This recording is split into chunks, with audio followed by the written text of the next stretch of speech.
जय Hind to all. आप सभी का मेरे चैनल पे हार्दिक अभिनंदन है। देखिए, भारत, हम जिस देश में रहते हैं वो भारत है, जिसे इंडिया कहते हैं या भारत कह लीजिए। इस पे बहुत सारे बाहर के लोगों ने अटैक किया, आक्रमण किया।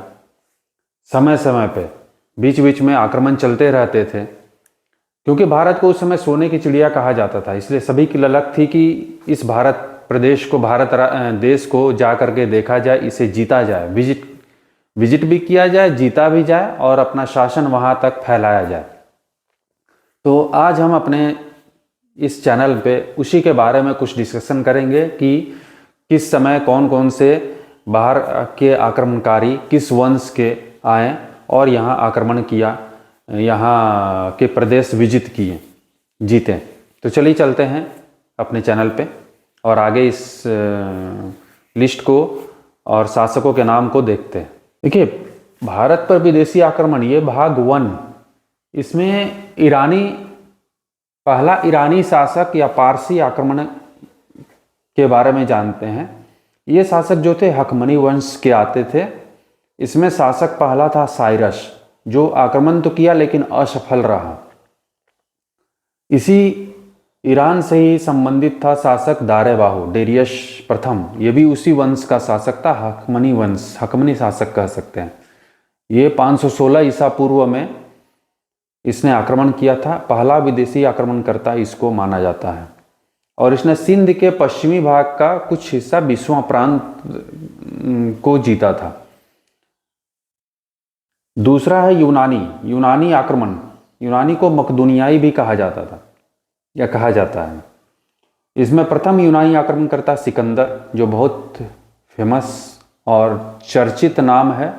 326 ईसा पूर्व में सिकंदर ने आक्रमण किया था। ये किसके समकालीन था? तो भारत में उस समय नंद वंश का शासन था और नंद वंश के अंतिम शासक घनानंद थे। इनका समकालीन ये सिकंदर था। तीसरा नंबर जो है हिंद यवन, इंडो ग्रीक आक्रमण। इंडो ग्रीक और हिंद यवन एक ही थे। पहला यवन आक्रमणकारी डेमेट्रियस वन को माना जाता है। यह 220 से 175 ईसा पूर्व में आया था। ये किसके समकालीन आया था? तो पुष्यमित्र शुंग के। भारत में पुष्यमित्र शुंग का शासन था, उसके समकालीन था, शुंग वंश का शासक। चौथा जैसे है शक भी आए थे भारत पर आक्रमण करने। इनका उतना डिटेल प्राप्त नहीं होता है। ये मध्य एशिया के रहने वाले थे और इनकी 4 शाखाएं भारत में स्थापित हुई थी। अगला आक्रमण जो है वो पहलव, पार्थियन आक्रमण है। पहलव को पार्थियन भी कहते हैं। भारत का पहला पहलव शासक जो आक्रमण में आया था माउस था। पहलव वंश का सर्वाधिक शक्तिशाली गोंदो फर्जीज था शासक उसका। भारत में पहलव का वास्तविक संस्थापक मिथ्रोडेटस I। कुषाणों का आक्रमण, उसके बाद कुषाण आए थे। कुषाण जो है मध्य एशिया के पश्चिमी चीन का यूची जाति एक थी, यूची जनजाति थी, उसी से बिलोंग करते थे ये। उन्होंने पहला आक्रमण इसमें जो था कुजुल कडफिशस था। यह कुषाण वंश का संस्थापक इसको माना जाता है भारत में। एक है महत्वपूर्ण कि सर्वप्रथम स्वर्ण सिक्के भारत में कुषाणों ने ही जारी किए थे। कुषाण शासक के टाइम में ही चौथी बौद्ध संगीति हुई थी भारत में।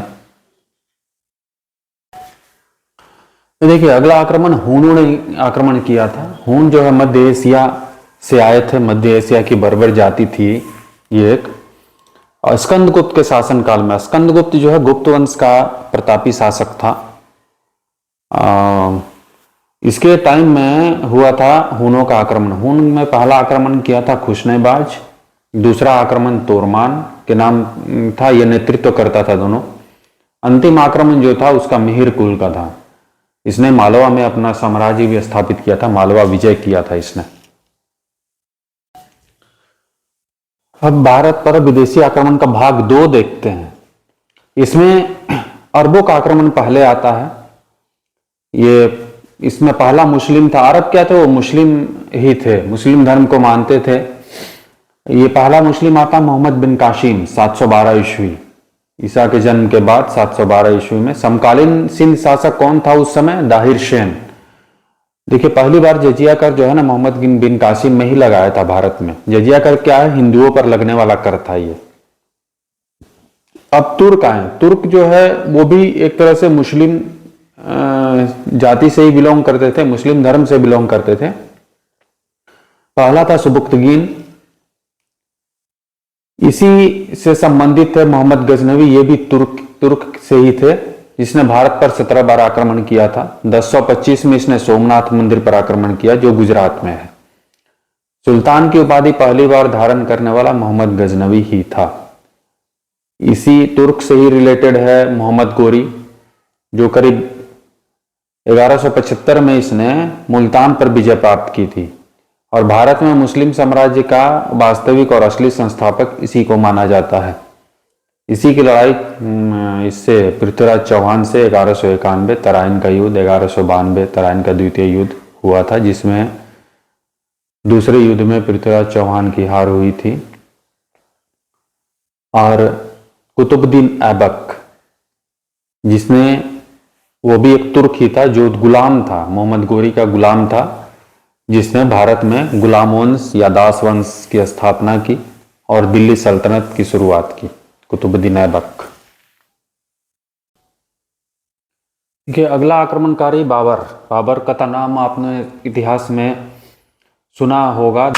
ये जो है मुगल वंश का संस्थापक माना जाता है इसे भारत में। पानीपत का प्रथम युद्ध जो 1526 में हुआ था, उसके बाद मुगल वंश की स्थापना भारत में हुई। मुगल क्या एक्चुअल में तुर्क और मंगोल दोनों इसमें मिश्रित थे।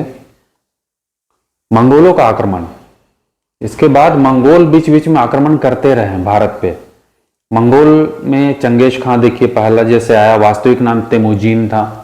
ये किसके समय में आया था मंगोल? चंगेज खां इल्तुतमिश के समय में, जो कुतुबुद्दीन ऐबक का बाद कुतुबुद्दीन ऐबक के उत्तराधिकारी था इल्तुतमिश, उसका दास था कुतुबुद्दीन ऐबक का।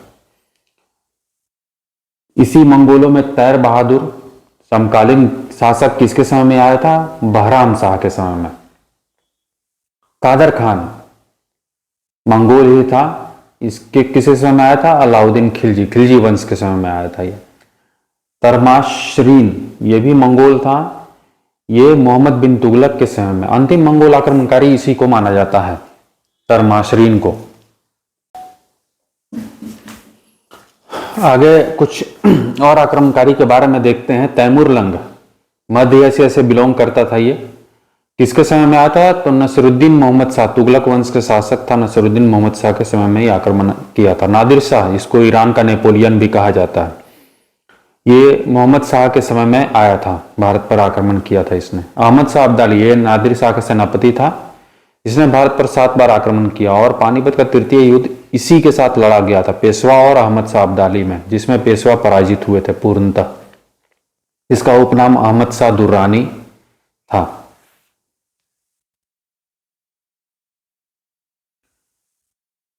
तो देखिए मैंने जितने भी आक्रमणकारी भारत पे आक्रमण किए हैं, लगभग सभी का लिस्ट मैंने इस वीडियो में डाल दिया है, आप इसे देखें।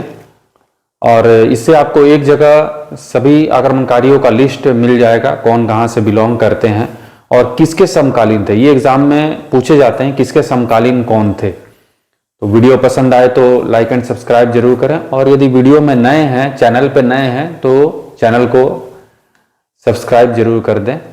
फिर से मैं कुछ और नया लेकर के अगले वीडियो में उपस्थित हो जाऊंगा। तब तक के लिए धन्यवाद।